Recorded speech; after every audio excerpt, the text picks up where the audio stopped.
मृत्युञ्जयाय रुद्राय नीलकण्ठाय शम्भवे अमृतेशाय शर्वाय महादेवाय ते नमः। नमस्तेऽस्तु भगवन् विश्वेश्वराय महादेवाय त्र्यम्बकाय त्रिपुरान्तकाय त्रिकाग्निकालाय कालाग्निरुद्राय नीलकण्ठाय मृत्युञ्जयाय सर्वेश्वराय सदाशिवाय श्रीमान् महादेवाय नमः।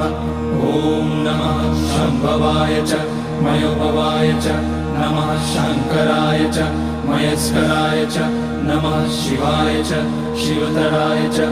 ॐ त्र्यम्बकं यजामहे सुगन्धिं पुष्टिवर्धनम् उर्वारुकमिव बन्धनान् मृत्योर्मुक्ष्यमामृतात्। नागेन्द्रहाराय त्रिलोचनाय भस्माकराय महेश्वराय नित्याय शुद्धाय दिगम्बराय तस्मै नकाराय नमः।